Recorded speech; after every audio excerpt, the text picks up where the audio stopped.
Cool. So let's go ahead and start with GitHub. So we've got, I had started creating a test project that we could potentially use.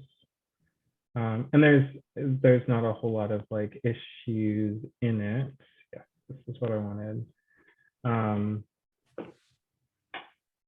But it's got a couple of different views, and this is the beta version, as opposed to the more stable version. There's like a Kanban board equivalent to this, but it gives us a couple of different views, and we can filter on different things. It's got this concept of iterations.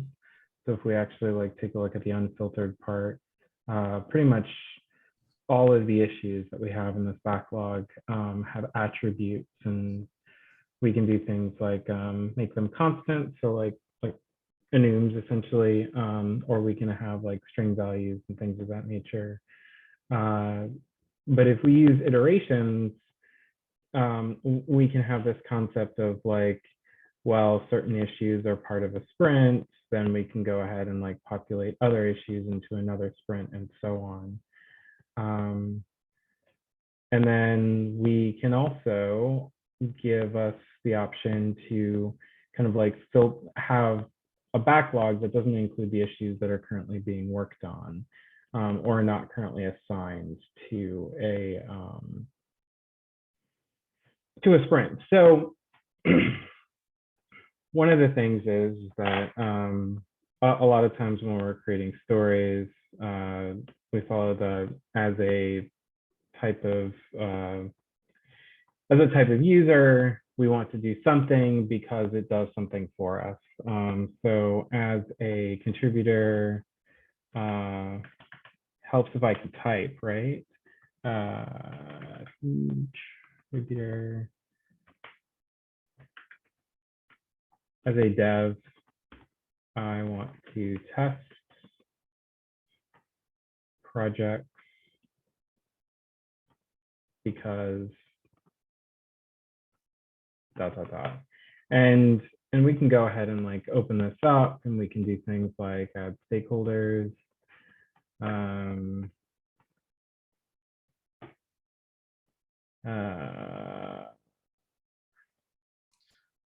also want to mention here that in a project, we can have issue templates, right? So you can basically, you have a markdown file and it's a template. So as soon as you open a new issue, it's basically, you can make like a template, like, okay, here's the information I want to fill in, a little description of what you wanted to fill in. And then you can use some CI/CD stuff to auto tag it as well. So that's just something else you can do with like issues like this and adding stuff to the boards. Right, yeah, and that totally makes sense, right? Because a lot of times we're going to want these same concepts, right? Like we're going to want to list stakeholders and assumptions, have a description and acceptance criteria. I'm just gonna move this out of the way. And that's good. I just hadn't gotten a chance to actually play around with the template.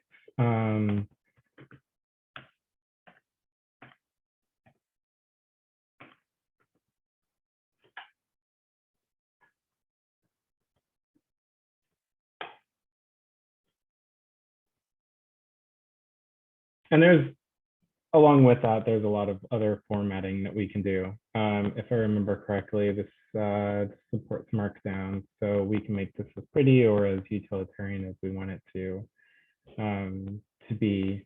And then, so we can kind of like draft up those issues, and they can show up in our backlog. And so we're seeing this in our backlog because it's not assigned to, we don't see it here, but it's not assigned to an iteration. We could alternatively do the tagging approach as well, and essentially like tag it backlog if we wanted to. That's another option as well. It seems like there's a lot of different ways to do this, but this is what I was kind of playing around with. From here, we could convert this to an issue. So if we're fairly certain that we actually want this to be worked on, in this case, we can create the issue in the repo that we have that doesn't have anything in it right now. But then if someone were to go to issues, they can kind of see the different stuff that's there and could potentially open something up and take a look at it.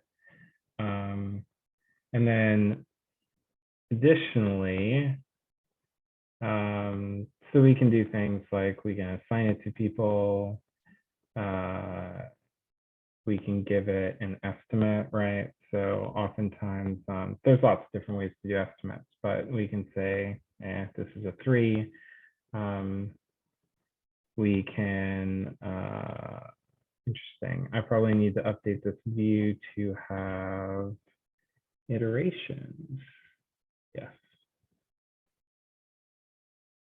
Just so it's a little bit easier to do things like assign it. So we could go ahead and assign it to not the current sprint, but the next sprint. And this would show up. Actually, let's not do that. Let's assign it to the current sprint. And let's filter it out.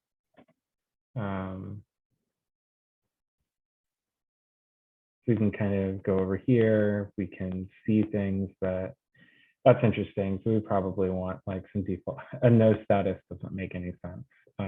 We probably want to remove that. We can move this to do. And as we kind of work through it, going from to do to in progress can just kind of represent like whether or not we've actually started on it. But if we go into this and we can set these to auto close based off of like pull requests and stuff like that. But once the work is actually closed, so if we close this out,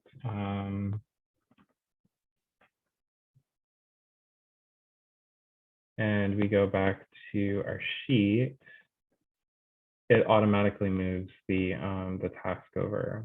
And a lot of times, okay, I wish there was a preview of these in this view. And that just might be like a user error on my part. But the cool thing about this is that it's relatively straightforward. We don't have to set up new users. Everyone's going to be a part of the access to the GitHub repo anyway. And it keeps things in the same place. We did talk about, and I just want to point out the subtasks thing. So this is a subtask, and this is another subtask.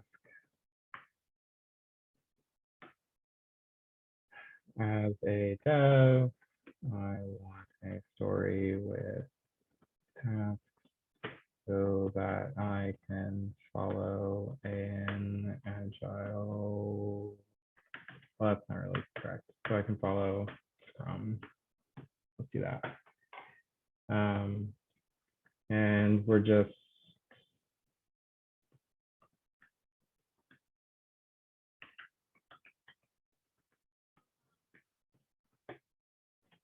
normally for a story, we would want other stuff to go in here, but we can also, for now, we're just going to go ahead and save this. And this item is going to be a story, and then these 2 items are going to be tasks. And then what we would actually do is we would convert, and we'll go through and actually like delete all of these like random issues. But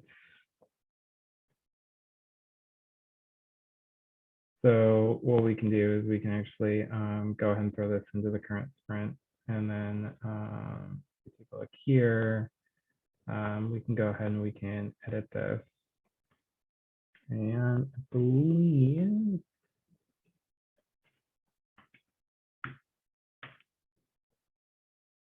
so we can link the other tasks. So this is a subtask, and then I believe it's number 10. No, 8. Yeah.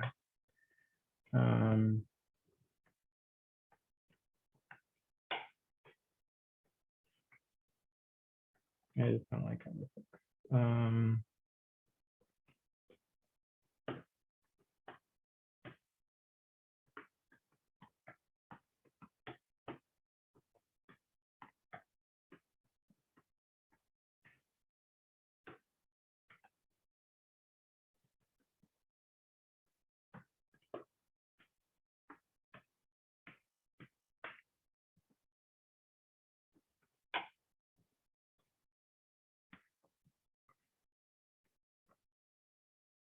So once this is updated, we can actually go back here, and if I remember correctly, so what am I doing?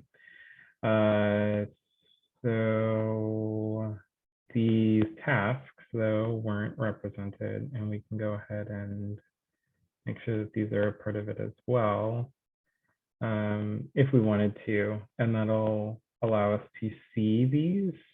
We can also filter out subtasks if we wanted to.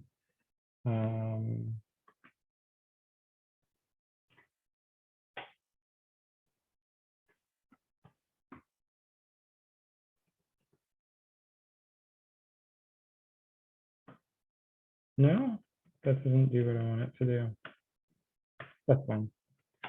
But we have these, and so usually these would be associated with code type stuff.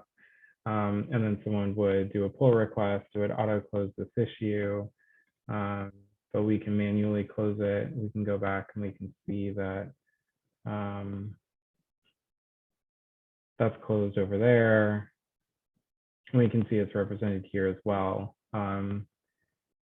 This doesn't necessarily, some people might want to do that, some people might not. It might be simpler to just represent things as like stories and track like commits and stuff like that that are done for those the stories.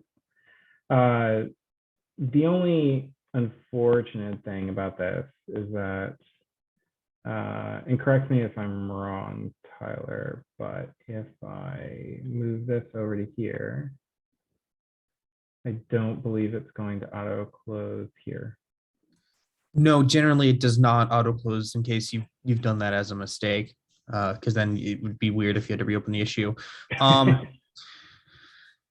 There are ways to automate all of the moving of the tasks. So you don't have to do it at all manually. And that's something we can definitely look at if we decide to go this route. There's also ways to auto add labels. That wasn't on the recording, but I spoke about that earlier. And there's a lot of cool ways we can do some automations on this kind of stuff. So we can make more labels and then auto do labels or add assignees based on labels and all that kind of stuff. Yeah, no, that totally makes sense. And I do like that this is all kind of like a part of the same platform.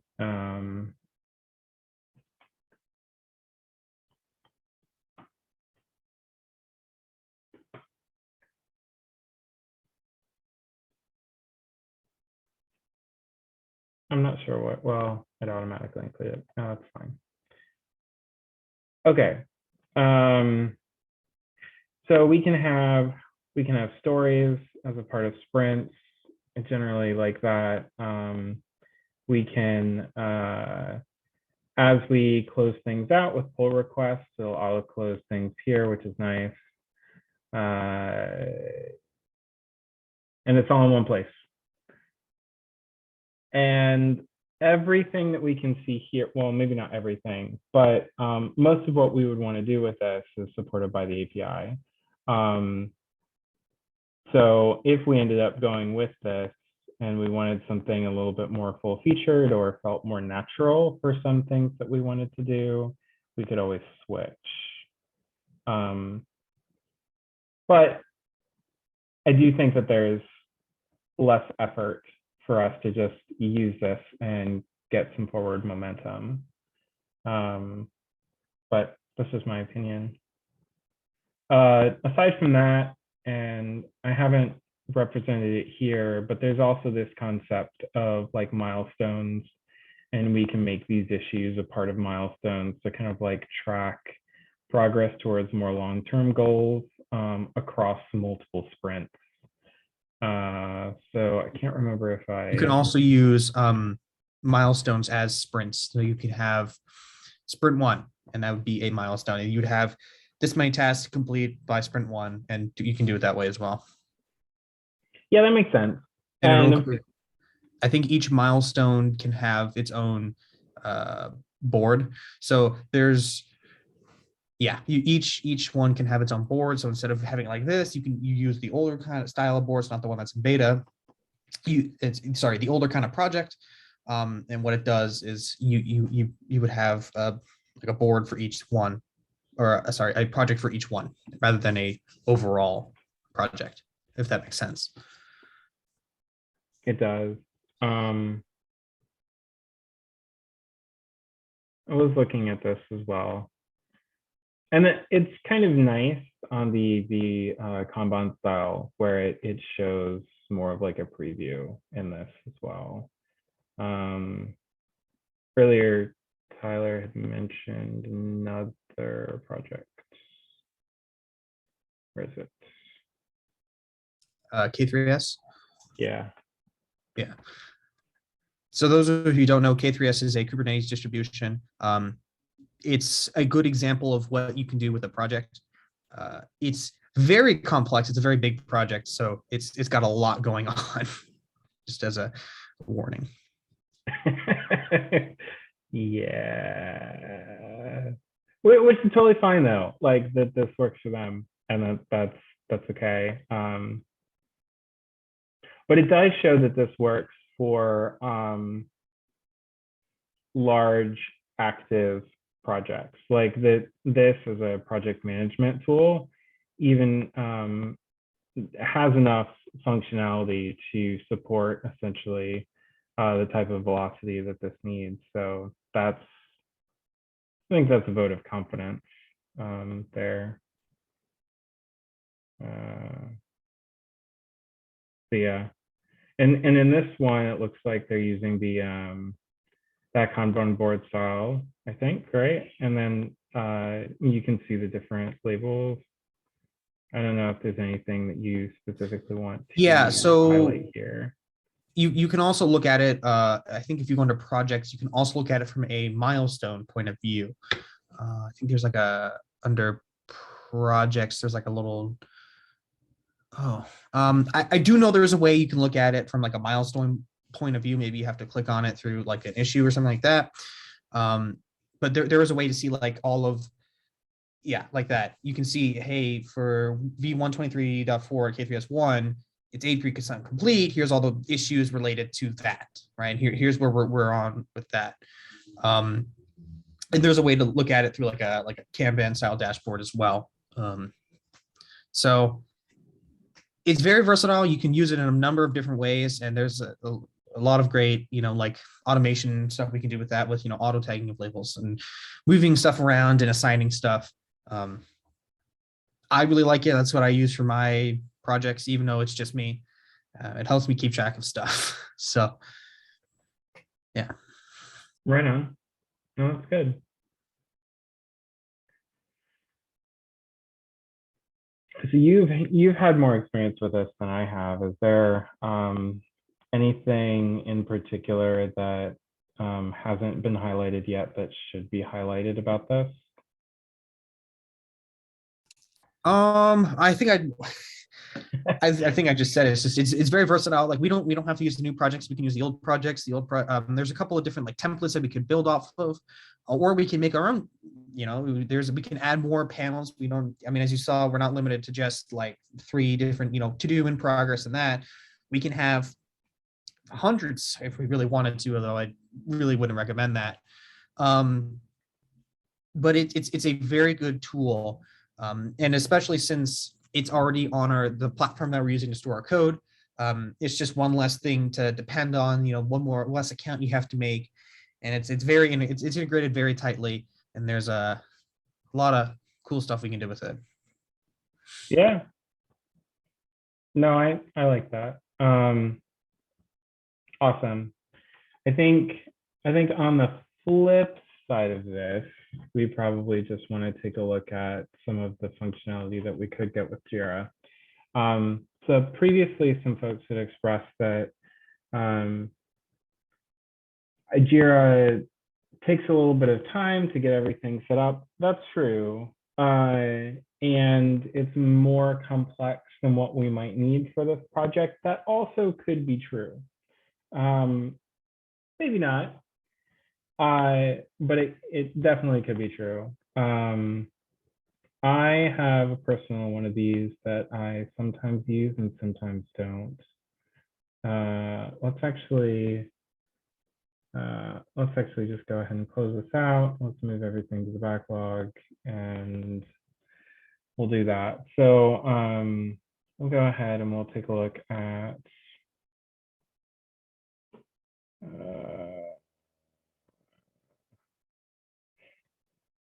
we'll start off with the backlog. So in Jira, there's this concept of work is represented by different like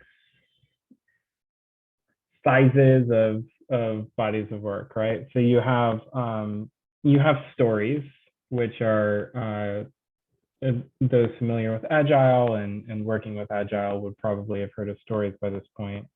But there's this concept of like, so for instance, let's go ahead and click on this. So we can take a look at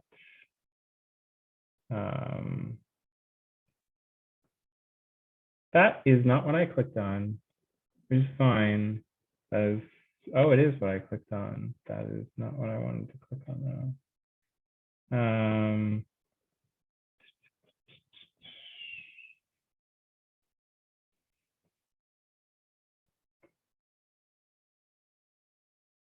You know what? This is one that I never got around to. So this is old. That's fine.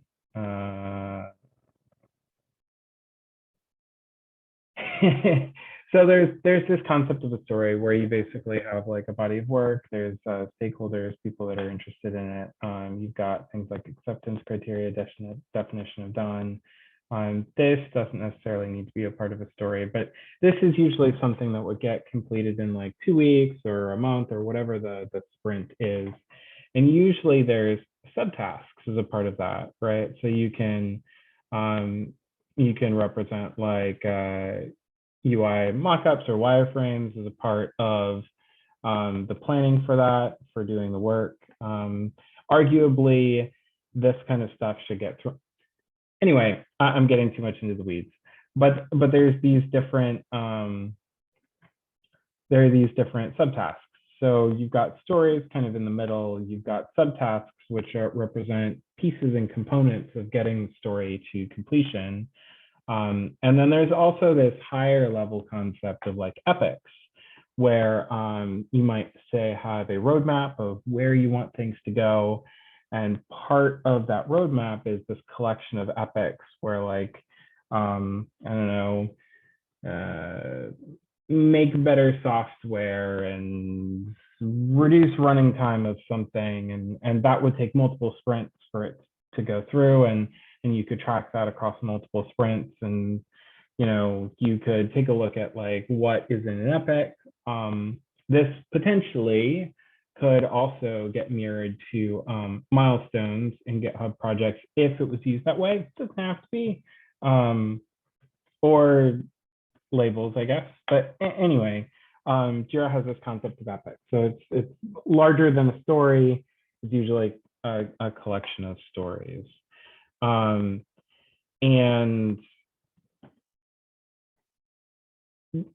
generally speaking, I would say that this is,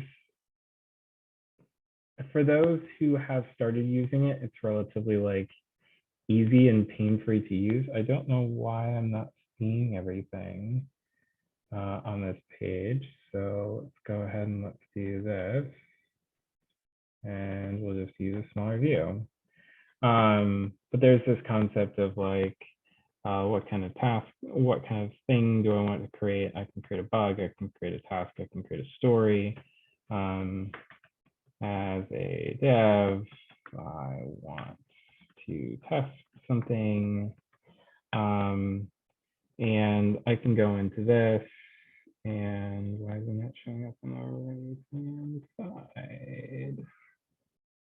There we go. And there's different attributes and things that I can change. They include things like estimating how many story points they would have. You can update priorities. Again, this is something that we could totally make work with GitHub projects. There's additional stuff that we can add to it as well. Anywho, so there's this concept of like, this is a subtask. This is another task, and so on. And these are naturally just like a part of the story. When we assign these to a sprint, you would see them on the board, and I'm about to show that. Makes this a little bit easier because when you take a look at the backlog, everything for the most part, like those subtasks are not really represented here. If that's something that people like, we can, however, we don't have any active sprints right now. That's why. Let's go back here. So we can actually do something like create a new sprint, and then we can add this to that. Usually there's teams would have what's called like a sprint planning session, and these backlog issues would essentially be like ordered by priority, and then folks would move things in based off of what they are interested in working on, and considering how it's prioritized, and of course taking into consideration their capacity and stuff like that. Usually you would have a sprint with more than one story. For now, we're just going to do just the one story. There's a lot of options that we can do for, when it starts, when it ends. We could represent sprint goals here. We certainly don't have to. I think in this example, it looks like it's 5 weeks. That's a silly amount of time. But it doesn't really matter. We can go ahead and we can start it. And then, oh, you know what? I should have,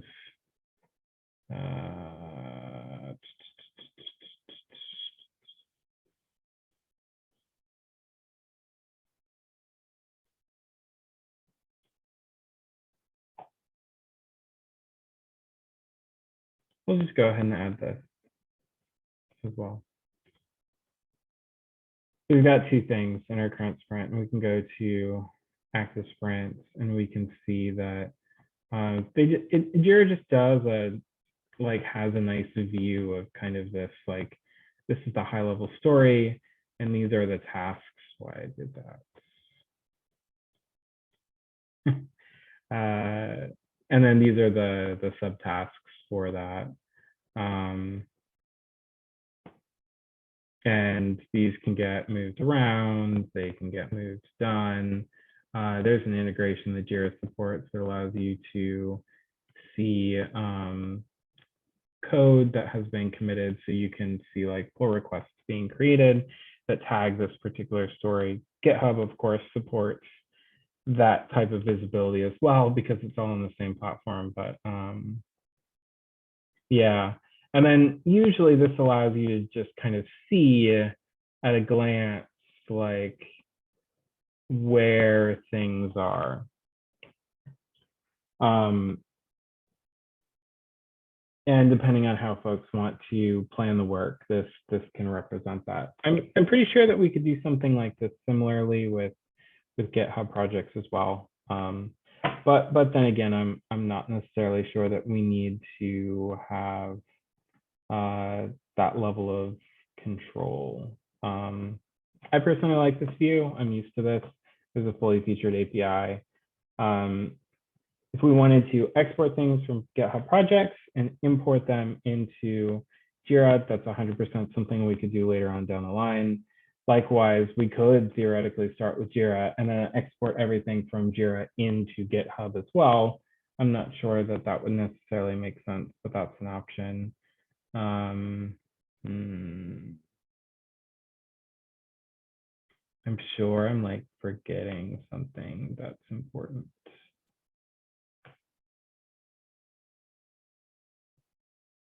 Maybe not. Do you have any questions? No, I don't have any. Okay. The only thing I'll throw out there is that the standard free project for Jira is like 5 contributors, but Atlassian, the parent company of Jira, supports open source projects. So since the project that we're working on now is an open source project, we would just need to apply for that status, and they basically like we could have as many contributors as we want. It wouldn't cost us anything either, but there would be the added component of for folks that aren't used to this, like the interface can be a little bit funky at times. So there's that. There's attributes of the story that you can change on this preview, and then some that you can't. So then sometimes you end up having to like go directly into it and make modifications there. And then there are attributes that you can't change here, but you can change over there. So there's still like, I wouldn't say that Jira is fully really like polished, even though it's oftentimes used in industry. The only other reason I can really think of that we would want to use this is because it is common in industry, but at least from what I've seen. So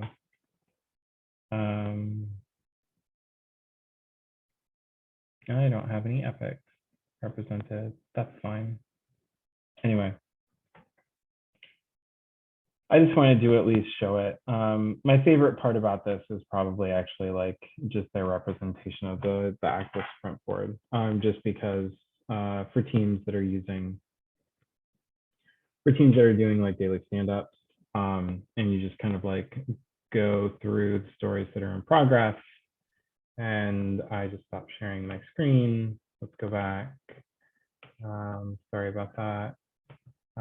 It can be useful to kind of have this as a reference to visually see like this is in progress, this is done. We see that there's still, 3 more tasks that need to be that are in to do and need to move forward, and it just helps the conversation move forward when you're doing stand-ups. But I highly doubt that we'll find like the time slots to do something like that with this project. But anyway, at this point, I'm monologuing on. There are a lot of features with this. It is used in industry. Personally, I've been leaning more towards GitHub projects as a simpler solution to get us started. So, do you have any questions? No.